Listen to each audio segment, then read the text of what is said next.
আসসালামু আলাইকুম সবাইকে। আশা করি সবাই ভালো আছো। আমি তোমাদের প্রিয় শিফাত ভাইয়া। আজকে আমরা একটা দুঃখের কথা বলবো। হ্যাঁ? দুঃখের কথা বলতে কি এইচএসসি এক্সাম দেওয়ার পরে আমাদের লাইফে একটা বিশাল বড় একটা ধস নামে। যেটাকে আমরা বেসিক্যালি অ্যাডমিশন ফেজ বলি। এই ফেজের মধ্যে অনেক ভাই ব্রাদার হারায় যায়। অনেককে খুঁজে পাওয়া যায় না এমন অবস্থা হয়। অনেকে পড়ার জালে একদম অবস্থা খারাপ হয়ে যায়। অনেকে আবার এত রিল্যাক্স হয়ে যায় যে কোনোখানে চান্সই পায় না। তো সবকিছু মিলায় যদি একটা কথা বলি, একটা কনক্লুশনে আসলে আলটিমেটলি অ্যাডমিশন ফেজ দুই ভাগে ভাগ করা যায়। কিছু ছাত্র পাবলিকে ঢুকে, কিছু ছাত্র প্রাইভেটে ঢুকে। যারা প্রাইভেটে ঢুকে এরা আবার পাবলিক থেকে ইউজুয়ালি ঠুকরানি খেয়ে আসে আর কি। ঠিক আছে, মানে পাবলিক আগে চান্স পাওয়ার ট্রাই করছিল, বাট সেখান থেকে চান্স না পেয়ে তারা প্রাইভেটে ঢুকছে। কি বলছি বুঝতে পারছো? এখন কথা হচ্ছে যে এই প্রাইভেট স্টুডেন্টসদের লাগে হচ্ছে মেধা কম লাগে, টাকা অনেক লাগে। আর পাবলিক স্টুডেন্টসদের জন্য কি টাকা লাগে না, টাকা অনেক কম লাগে, মেধা অনেক বেশি লাগে। তো এই যে মেধার যে মায়াজাল, মেধারই মারামারিতে বেসিক্যালি যারা জিতে তারা মেনলি পাবলিকে ঢোকে। হ্যাঁ, এদের পড়াশোনার কষ্টটা মেনলি সরকার বের করে আর কি। এই হচ্ছে কাহিনী। আচ্ছা, এখন আজকে আমরা যেটা নিয়ে ডিসকাস করবো সেটা হচ্ছে যে অ্যাডমিশন স্ট্রাগল বা অ্যাডমিশন ফেসে আসলে কি ধরনের স্ট্রাগল ফেস করে প্রাইভেট এবং পাবলিক দুইটার পার্সপেক্টিভে। ঠিক আছে, আসো আমরা শুরু করি। প্রথমত আগে আমরা কি প্রসেস নিয়ে ডিসকাস করবো। হ্যাঁ, প্রসেস নিয়ে ডিসকাস করলে আমরা যেটা দেখতে পারবো যে আমরা যদি এখানে ভাগ কাটি, এক পাশে আমরা লিখবো প্রাইভেট, আরেক পাশে আমরা লিখবো পাবলিক। ওকে, এখন প্রথমত আসি আগে যে তোমার এদের অ্যাডমিশন যে মানে ফেসের মধ্যে যে প্রসেসটা কিরকম। প্রথমত প্রসেসটা ইউজুয়ালি যায় ওয়েবসাইটের ভিতরে, দুইটাতেই ওয়েবসাইটের ভিতরে যায়। এদের ওয়েবসাইটটা একটু বেশি মার্জিত, অর্থাৎ এখানে হ্যাসেল কম ফেস করবা, এখানে হ্যাসেল বেশি ফেস করবা। কি বলছি বুঝছো? এদের হ্যাসেল কম, এদের হ্যাসেল বেশি। এখানে কাহিনী আছে আবার, কারণ সরি না, আমি উল্টা লিখে ফেলছি। এদের হ্যাসেলটা কম, এদের হ্যাসেলটা বেশি। মানে এখানে রাইট পাবে প্রাইভেট ভার্সিটি। এখানে আমরা হিসাব আছে, হিসাবটা হচ্ছে যে প্রাইভেটের তুলনায় 10 থেকে 15 গুণ স্টুডেন্টস আর কি পাবলিক এক্সাম দেয়। তো আমি যদি সেটার কথাও চিন্তা করি, আলটিমেটলি দেখা যাবে যে তোমার একটু প্রবলেম আছে আর কি। তারপরে আবার হচ্ছে গিয়ে তোমার এই যে এখানে যে অ্যাপ্লাই করবা, অ্যাপ্লাইয়ের জন্য তোমার এলিজিবল হইতে হবে। ঠিক আছে, এলিজিবিলিটি।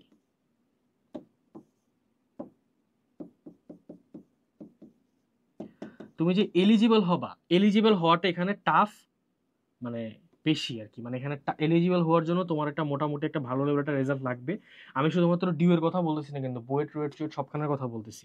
বাট এলিজিবিলিটি যদি আবার এখানে দেখি, মানে তুমি যদি এলিজিবল হবা নাকি এই জিনিসটা তুমি যদি আবার এখানে চেক করতে যাও, সেক্ষেত্রে আবার এখানে জিনিসটা একটু ডাউন থাকবে, এখানে জিনিসটা একটু আপওয়ার্ড থাকবে। অর্থাৎ এরা এলিজিবিলিটির বেসিসে এদের এদের কাছে স্টুডেন্টসরা মারা খায়।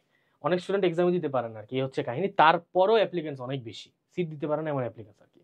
আর এদের এলিজিবিলিটি একটু কম, অর্থাৎ মানে এদের তুলনায় অনেক কম মেধাওয়ালা স্টুডেন্ট এইচএসসি রেজাল্ট খারাপ হইলেও বেসিক্যালি প্রাইভেট ভার্সিটিতে এসে এক্সাম দিতে পারে। কি বলছে বুঝতে পারছো?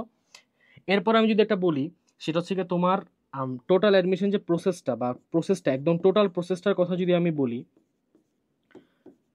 টোটাল প্রসেসের ভিতরে এদের হচ্ছে হেনস্থা কম হইতে হয়। ঠিক আছে, ইনফ্যাক্ট তোমার ব্র্যাকের মতন যে ভার্সিটিগুলা, এদের অ্যাডমিশন প্রসেস এতটা গুছানো যে বেসিক্যালি তোমার কারোর সাথে কথাও বলতে হবে না, তুমি জাস্ট এক্সাম দিয়ে চলে আসবা। ফর্ম সাবমিশন থেকে শুরু করে তোমার ইচ অ্যান্ড এভরিথিং সবকিছু ভার্সিটি দেখে নেবে। কি বলছি বুঝছো? কিন্তু এদের অ্যাডমিশন প্রসেসটা একটু মানে একটু একটু একটু ল্যাড়াচাড়া। কি বলছি বুঝতে পারছো? এদের অ্যাডমিশন প্রসেসটা একটু কঠিন। হ্যাঁ, এবং এখানে একটু মাথা টাথা খাটাইতে হয়। আর পরীক্ষা তো আছেই ভাই, পরীক্ষা তো একটা মার্কা মারা পরীক্ষা আছে। পরীক্ষা থেকে পাশ করার পরেও কম্পারেটিভলি এরা একটু স্টিল ঝামেলার মধ্যে পড়ে আর কি। কি বলছি বুঝছো? আবার এদের যেদের ওয়েটিং লিস্ট থাকে, এদের ওয়েটিং লিস্ট থেকে টানাটানি নিয়ে একটা সমস্যা হয়। এদের ওয়েটিং লিস্ট থেকে আবার টানাটানি নিয়ে কোনো সমস্যা হয় না, ডিরেক্ট মেল চলে যাবে, ওয়েটিং থেকে টান দিবে, সুন্দর মতন তুমি ভর্তি হয়ে যাবে। তো এই হচ্ছে মোটামুটি অ্যাডমিশন প্রসেসের দিক থেকে। এখান থেকে one of the biggest important জিনিস হচ্ছে এলিজিবিলিটি। তুমি যখন অ্যাডমিশন প্রসেসের ভিতর ঢুকবা, তুমি আগে দেখবা যে তোমার এইচএসসি রেজাল্ট কোনটারে সাপোর্ট করতেছে। তোমার এইচএসসি যদি পাবলিকে সাপোর্ট না করে, তুমি আগেই ভাই এখান থেকে বের হয়ে যাবা। এখানে তাও চেষ্টা করার দরকার নেই, আগে এখান থেকে বের হয়ে তুমি প্রাইভেটে ঢুকবা, এটা তুমি ঢুকতে বাধ্য। কিচ্ছু করার নেই, এখানে ঢুকতেই হবে। ঠিক আছে, আচ্ছা। এরপর আমি যদি বলি যে অ্যাডমিশন স্ট্রাগল বলতে আমি যেটা বোঝাচ্ছি সেটা হচ্ছে বেসিক্যালি যে তোমার এদের যেই মানে যদি আবার আমি মানে আটি, ধরো এই পাশে যদি আমি প্রাইভেট দেই আর এই পাশে যদি তোমাকে পাবলিক আমি দিই, সেক্ষেত্রে দেখা যাবে যে এদের প্রসিজারটা কম্পারেটিভলি অনেক শর্ট হয় আর এদের প্রসিজারটা লং হয়। কি বলছি বুঝছো? শর্ট লং, আমি লং বলতে কি বোঝাচ্ছি, এদের কাছে চান্স পাওয়ার জন্য তোমার মিনিমাম দেখা যায় যে স্টুডেন্টস এইচএসসির পরেই, মানে এইচএসসি এক্সাম দিছে, দেওয়ার থেকে 2 থেকে 3 দিন পর থেকেই প্রিপারেশন শুরু করে দেয়। এত ফাস্ট, মানে এত আগে থেকে। কি বলছি বুঝতে পারছো? বাট এদের প্রিপারেশন দেখা যায় যে 2 মান্থসের একটা টাইম নিলে হয়, 2 মাস টাইম নিলে হয়, বাট এদেরটা মিনিমাম মনে করো যে 5 মান্থস প্লাস নিলে একটা মোটামুটি একটা ভালো রেজাল্ট পাওয়া যায়। এখন এই 5 মাসের মধ্যে তোমার যদি আবার ওই এইচএসসি এক্সাম শেষ হয়েছে মাত্র 4 মাস, এমনও স্টুডেন্ট আছে ভাই যারা হচ্ছে প্রিপারেশন নেয় এইচএসসি এক্সাম দেওয়ার আগে থেকে। কি বলছি বুঝছো, বড় ভাইদের থেকে ডিউ, বুয়েট টুয়েট এগুলোর বই নিয়ে আসে, পুরান আগের বছরের বই নিয়ে আসে, বই নিয়ে এসে সুন্দর মতন এখান থেকে তারা পড়া শুরু করে, এরকম স্টুডেন্টস আছে। এবং মেনলিও দেখা যায় যে ওরাই চান্স পায় আর কি। কি বলছি বুঝতে পারছো? এদের অ্যাডমিশন স্ট্রাগল যেটা, স্ট্রাগলের দিক থেকে তোমার এদের জাস্ট বেসিক চেক করে। কি বলছি বুঝছো, এদের question pattern just basic check করে, কিন্তু এদের কোশ্চেন প্যাটার্নে তোমার অল ওভার সবকিছু চেক করবে, তুমি ইন্টিগ্রেশনের কি কি জানো সবকিছু চেক করবে। বাট এখানে জাস্ট একটু এনশিওর করবে যে তুমি ইন্টিগ্রেশন ডিফারেন্সিয়েশনগুলো বুঝো নাকি। হ্যাঁ, না বুঝলে তোমাকে আবার নিবে না। বা যদি দেখা যায় যে তুমি হালকা পাতলা বুঝলো, এদের কাছে অপশন আছে, এদের কাছে অপশন বলতে কি এরা তোমাকে নিবে, নিয়ে কি করবে তোমাকে একটা নন ক্রেডিট কোর্স ধরায় দিবে আর কি। যেহেতু এগুলো open credit, non credit course ধরায় দিয়ে তোমাকে কি বলবে সুন্দর মতন যে ভাইয়ে আপনি এখন আমাদের কাছে ফ্রিতে একটা কোর্স করেন, সরি টাকা দিয়ে একটা কোর্স করেন, কিন্তু আমরা আপনাকে কোনো ক্রেডিট দিব না এটার বিনিময়ে। কি বলছি বুঝতে পারছো? নন ক্রেডিট কি, ক্রেডিট কোর্স কি, আর টোটাল ক্রেডিট জিনিসটা কি, এই জিনিস সবকিছু আমার গাইডলাইন ভিডিওতে অনেকবার এক্সপ্লেন করছি আমি, পুরান গাইডলাইন ভিডিও দেখতে পারলে বুঝতে পারবা। কি বলছি বুঝতে পারছো? এরপরে আমি যদি তোমাকে একটা বিশাল একটা বলি, সেটা হচ্ছে যে পার্সোনালি এদের সোশ্যালি এরা বেশি মার্জিত, বাট সোশ্যালি এরা কম মার্জিত। কি বলছি বুঝছো? সোশ্যালি মার্জিত, কম মার্জিত মানে বেশি মার্জিত বলতে আমি কি বুঝাচ্ছি, যে মানে পাবলিক ভার্সিটিতে পড়ে আপনার ছেলে, বুঝতেছই তো ভাই, প্রাইভেট ভার্সিটিতে পড়ে আপনার ছেলে। কি বলছি বুঝতে পারছো তো নাকি? পাবলিক ভার্সিটিতে পড়ে আপনার ছেলে শুনলেই ভালো লাগে, ঠিক আছে? যার কারণে এদের ক্ষেত্রে অ্যাডমিশন স্ট্রাগলটা যেরকম বেশি থাকে, একটা প্রেশার থাকে, কনস্ট্যান্ট একটা প্রেশার থাকে। যখন কোনো পাবলিক ইউনিভার্সিটি চান্সই না পায়, এরপরে বাসায় যে একটা যে ধোলাইদস্ত হয় ভাই, এটা প্রত্যেকটা বাসায় মোটামুটি হয়। অনেক বাসায় হয় না, তারা অনেক লাকি, বাট মোটামুটি সব ভাষায় হয় যে তুমি পাবলিকে চান্স পাও নেই, ঠিক আছে? এটার একটা ধোলাইদস্ত যে হয়, এটা ভাই বলার বাহিরে। কি বলছি বুঝছো? সো আলটিমেটলি দেখা যাবে যে তোমার স্ট্রাগলের দিক থেকে এটা আসলে অনেক মানে হায়ার, এটা আসলে অনেক স্ট্রাগলিং একটা জায়গা, অনেক স্ট্রাগল করতে হয় এখানে, অনেক বেশি স্ট্রাগল করতে হয়। আমি যদি আরেকটা বড় একটা পয়েন্ট দিয়ে দিই, তোমার এখানের যে এক একটা কোর্স, অর্থাৎ এটার যে এক একটা কোর্সের প্রাইসও কম্পারেটিভলি বেশি থাকে। কি বলছি বুঝছো? জেনারেলি স্টুডেন্টসরা যে অফলাইন কোর্সগুলো করে, অফলাইন কোর্সগুলো এক একটা মনে করো তোমার 25,000 প্লাস এরকম এরকম বাজেট থাকে, ঠিক আছে? বাট প্রাইভেটের ক্ষেত্রে যেমন আমরা যদি বলি, আমাদের যে কোর্স আছে তোমার 1,000 টাকার মাত্র কোর্স, এই 1,000 টাকার কোর্স কিনে ফেললে আর কোনো প্যারা নেই, ডান, কাজ এখানেই ডান। কি বলছি বুঝতে পারছো? আচ্ছা, এরপর আমি যদি টিউশন ফিজের কথা বলি, টিউশন ফিজের কথা বললে 100% পাবলিক ভার্সিটি আগে আছে, এদেরকে রাইট দিতে হবে 100%। টিউশন ফিজ এখানে একদম টোটাল একটা পারফেক্ট টিউশন ফিজ, ঠিক আছে? লেখাপড়া মানে ফ্রি করতে পারে না এরকম একটা অবস্থাতে পাবলিক ভার্সিটি টিউশন ফিজ দিয়ে রাখছে আর কি।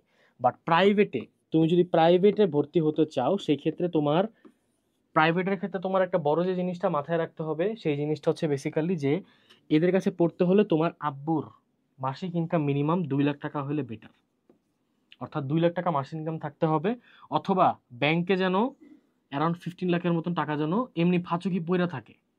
কি বলছি বুঝছো? এই টাকাটা থাকলে তুমি একদম ইজিলি বের হয়ে যেতে পারবা ব্র্যাক, নর্থ সাউথ এগুলোর মতন ভার্সিটিগুলো থেকে আর কি। আর পাবলিক ভার্সিটির ক্ষেত্রে আমি যেমন আমার একটা বড় ভাই ছিল, ওই বড় ভাই আমাকে হিসাব দিছিল যে এদের হচ্ছে যে 6 মাস পর পর সেশন ফিজের মতন কিছু একটা, ঠিক আছে? এদের মাসিক মানে ম্যাক্সিমাম মাসিক গেলে 3,000 টাকা দিতে হয় আর কি। আর প্রাইভেট ভার্সিটির এই 3,000 টাকার জায়গায় দিতে হয় 30,000 টাকা, 10 গুণ। কি বলছি বুঝতে পারছো? সো টিউশন ফিজ অনেক বড় একটা জিনিস। তুমি যখন অ্যাডমিশন ফেসে যাবা, তোমার এই জিনিসগুলো মাথায় রাখতে হবে, কারণ দেখা যাবে যে তুমি বাই এনি চান্স যদি আলতু ফালতু ভাবে নিজের লাইফটাকে যদি সাজানো শুরু করো এবং প্রাইভেট ভার্সিটিতে ভর্তি হয়ে গেলে, এদিকে তোমার আব্বুর কাছে টাকা নাই, সেক্ষেত্রে তুমি কি করবা? কি বলছি বুঝতে পারছো? আর আমি তোমাকে একটা ছোট ছোট কথা বুঝাই বলি, এখানে অনেকে একটা স্বপ্ন দেখে, সেটা হচ্ছে স্কলারশিপের স্বপ্ন, ঠিক আছে? এই স্কলারশিপ বলা যায় যে তুমি পাবলিক ভার্সিটিতে যদি চান্স পাও, পাবলিক ভার্সিটিতে একটা ভালো সাবজেক্টে চান্স পাও মানে হচ্ছে তুমি স্কলারশিপ পাইতে পারো। কি বলছি বুঝতে পারছো? এখন এখানে একটা কথা আছে, কথাটা কি তোমাকে সোজা সোজা বুঝাই বলি, সামনে আরো অনেক ভিডিওস আসবে এই ব্যাপারগুলোতে, জব অপরচুনিটিস থেকে শুরু করে তোমার অ্যালাইমনি, তারপর হচ্ছে বিদেশ যেতে চাইলে কোন ভার্সিটিগুলো বেশি মার্জিত, কোন ভার্সিটিগুলো বেশি ইউজফুল, ঠিক আছে? এই জিনিসগুলো সবখানে প্রাইভেট ভার্সিটি আগে আছে। সো পাবলিক ভার্সিটি যেসব স্টুডেন্টসগুলো আছে, এদেরকে যদি তুমি নিজেকেও আস্ক করো যে ভাই আপনাকে যদি আমি ফ্রিতে প্রাইভেট ভার্সিটিতে পড়াই, আপনি কি পড়বেন? 1 সেকেন্ডে হ্যাঁ বলবে। কিছু মানুষ থাকবে না বলবে, বাট ম্যাক্সিমাম হ্যাঁ বলবে, যে হ্যাঁ ডান। স্পেসিফিকলি যদি ফার্স্ট ইয়ার স্টুডেন্টদের বলো আর কি, যে আপনার কোনো টাকা পয়সা দেওয়া লাগবে না, প্রাইভেটে ফ্রিতে পড়তেছেন আপনি, 100% হ্যাঁ বলবে। কি বলছি বুঝতে পারছো? কারণ এত সুযোগ সুবিধা, এত কিছু, ঠিক আছে, সবকিছু মিলাই দিলে এত সুযোগ একটা জায়গার মধ্যে ফ্রিতে পড়ার যে চান্সেস, এই চান্সেসটা আসলেই সবাই নিতে চায়। এই হচ্ছে কাহিনী। সো মোটামুটি আজকে আমাদের গাইডলাইন ভিডিও এই পর্যন্তই। তোমাদের যদি ফার্দার কোনো কোয়েশ্চেন্স থাকে অবভিয়াসলি আমাদের ইনবক্সে তোমরা আস্ক করতে পারো, অথবা কমেন্ট সেকশনে আস্ক করলেও হবে। ঠিক আছে, পাবলিক আর প্রাইভেটের ভিতরে কম্পেয়ার করাটা ঠিক না আমি জানি, ঠিক আছে, but in some perspective compare করা উচিত। ঠিক আছে, কারণ আমি যদি পার্সোনালি বলি, আমার ছোট ভাই যখন এক্সাম দিবে, আপনি ধরো তুমি আমার ছোট ভাই বা ছোট বোন, তুমি যখন এক্সাম দিবা অ্যাডমিশন ফেসে থাকা অবস্থায় তোমার ভিতরে অনেক কিছু যাবে, তোমার উপর দিয়ে অনেক কিছু যাবে আমি জানি। ঠিক আছে, সেই ক্ষেত্রে তোমার কি করা উচিত সেটার বেসিসে বেসিক্যালি আমার তোমাকে বুঝাই দেওয়া উচিত যে কোন ভার্সিটিতে গেলে, কোন টাইপের ভার্সিটিতে গেলে তুমি কি কি ফেস করতে পারো। It is my duty as a বড় ভাই, এটা আমার ডিউটি তোমাকে বোঝানো। দ্যাট টু বেসিক্যালি কম্পারিজন টাইপের ভিডিওসগুলো বানাচ্ছি। ঠিক আছে, ইনশাল্লাহ সবার সাথে দেখা হবে নতুন একটা গাইডলাইন ভিডিওতে। টিল দেন, আসসালামু আলাইকুম।